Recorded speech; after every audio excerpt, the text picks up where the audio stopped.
नमस्कार। आज मंत्रिपरिषद में 22 एजेंडों पर निर्णय हुआ और सबसे पहला एजेंडा था ऊर्जा विभाग का। ऊर्जा विभाग के अंतर्गत जो south Bihar power distribution company है उसका ये प्रस्ताव था कि कैमूर और रोहतास जिले के 177 बसावट अर्थात 132 गांवों में 21,644 घरों में ग्रिड से विद्युतीकरण करने हेतु पुनर्स्थान वितरण क्षेत्र योजना रिवैम्प डिस्ट्रीब्यूशन सेक्टर स्कीम के अंतर्गत 117 करोड़ 80 लाख रुपए की योजना स्वीकृति हेतु प्रस्ताव प्राप्त हुआ। इसके अंदर आपको जानकारी होगा कि जो कैमूर और रोहतास जिले हैं जिसमें पहाड़ के ऊपर जो गांव है वहां पे सोलर योजना से आज के दिन में बिजली आपूर्ति की जाती है और इसको लेके काफी समस्याएं भी हैं। अब यह निर्णय हुआ कि वहां पर भी जो वायर्ड स्कीम है, जो तार से जो बिजली जाती है, उसके अंतर्गत रोहतास के कैमूर और रोहतास के 177 बसावट 132 गांव में 21,644 घरों में बिजली की आपूर्ति अब वायर्ड सिस्टम, जो तार वाला सिस्टम है, उसके माध्यम से भी की जाएगी। दूसरा एजेंडा यह था खान एवं भूतत्व विभाग। इसमें जो बिहार खानिज जो है नियमावली 2024 है, बिहार खानिज समानुदान अवैध खनन परिवहन एवं भंडारण निवारण संशोधन नियमावली 2024 की स्वीकृति हुई है। आपको जानकारी होगी कि अभी जो नीलामी चल रही है बालू घाटों की और खान की, इसके बाद यह अब इस नियमावली के अंतर्गत अब उनका कार्यान्वयन होगा। इसके अंतर्गत जो मुख्य रूप से जो प्रावधान किए गए हैं उसमें है, पहले है तो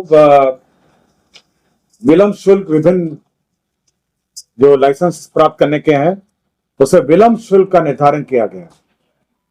दूसरा है जो सजा है अवैध खनन का, वह भी निर्धारित किया गया है कि किस प्रकार के अवैध खनन के लिए क्या फाइन लगेगा, उसके बारे में भी निर्धारित किया गया है।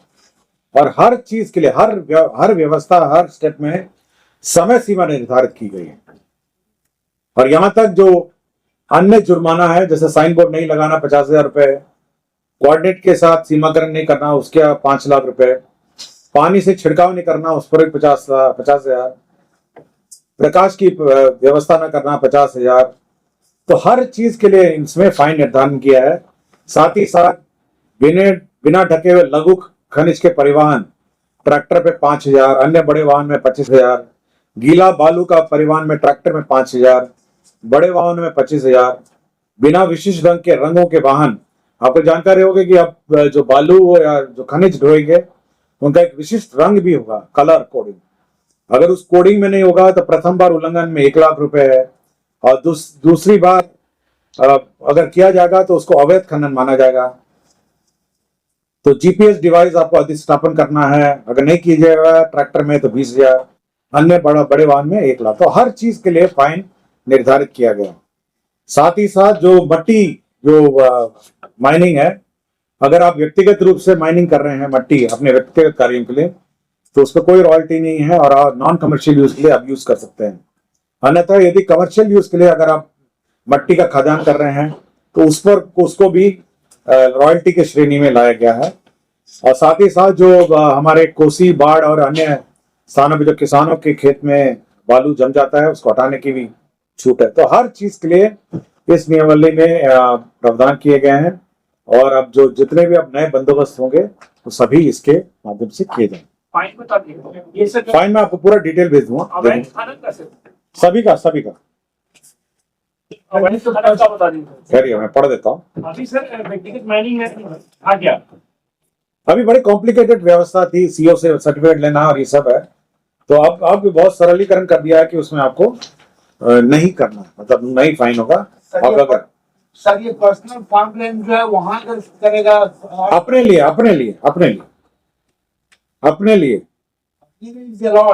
अलाउड, हाँ अपने लिए अलाउड है। अगर उसको आप बेचने लग जाएंगे तो कोई प्रॉब्लम। अवैध खनन का फाइन क्या होगा?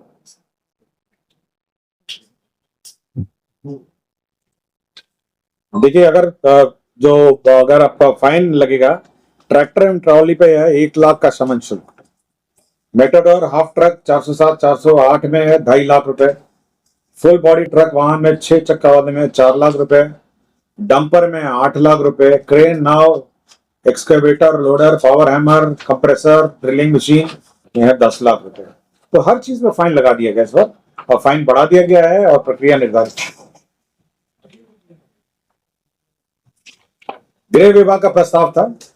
आपको जानकारी होगा कि 3 नए कानून आए हैं, और नए कानून में जो अभी बहुत तकनीकी दृष्टिकोण से आईटी का प्रयोग बहुत है, तो यह निर्णय लिया गया कि सभी जो इन्वेस्टिगेटिंग ऑफिसर हैं उनको लैपटॉप और स्मार्टफोन प्रतिपूर्ति के रूप में दिया जाएगा, और इसमें 190 करोड़ 63 लाख 20 हजार रुपए व्यय होंगे। तो अपने खरीद लेंगे और रिइंबर्समेंट में, और 60,000 का होगा लैपटॉप और 20,000 का होगा स्मार्टफोन। भवन निर्माण का प्रस्ताव है, जिसमें बापू टावर में जो निर्माण हुआ है और संजय और उद्घाटन हो गया है, उसमें 20 पदों के सृजन की स्वीकृति दी हुई। सब जल संसाधन विभाग कर्मनासा नदी पर जो गांव है निकृष्ट पंप योजना, उसका पुनरीक्षित प्राक्कलित राशि स्वीकृति हुआ है।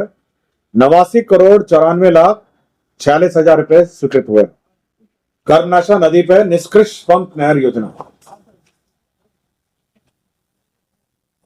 दूसरा है कुंडा घाट जलाशय योजना के निर्माण हेतु थर्ड रिवाइज्ड एस्टिमेट है 270 करोड़ 31 लाख 47 हजार। ये कुंडा घाट जलाशय योजना है, ये जमुई जिले के सिकंदरा प्रखंड के अंतर्गत बवार नदी पर अवस्थित है। तो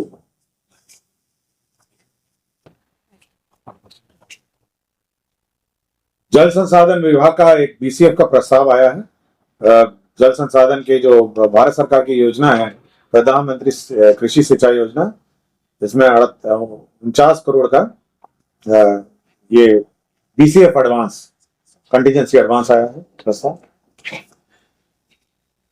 जल संसाधन विभाग का एक कोसी मेची अंतर राज्य लिंक परियोजना, जो कोसी मेची लिंक है, उसका फेज 2 के तहत सर्वेक्षण और अन्वेषण कार्यक्रम, इसमें जो डीपीआर तैयार करने का कॉस्ट है 14 करोड़ 16 लाख 31 हजार रुपए, इसकी प्रशासनिक स्वीकृति।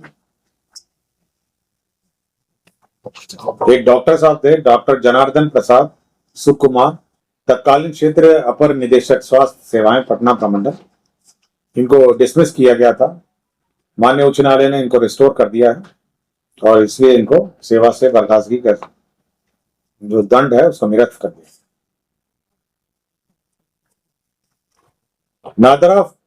डॉक्टर नादरा फातिमा चिकित्सा पदाधिकारी सदर अस्पताल बांका है, ये 14/7/2016 से अनधिकृत रूप से अनुपस्थित है, इनको सेवा से बर्खास्त किया गया। स्वास्थ्य विभाग के अंतर्गत बिहार फार्मासिस्ट संवर्ग के मूल कोटि के पदों पर नियुक्ति एवं उनकी सेवा शर्तों के निर्धारण हेतु बिहार फार्मासिस्ट संवर्ग संशोधन नियमावली 2024 का गठन किया।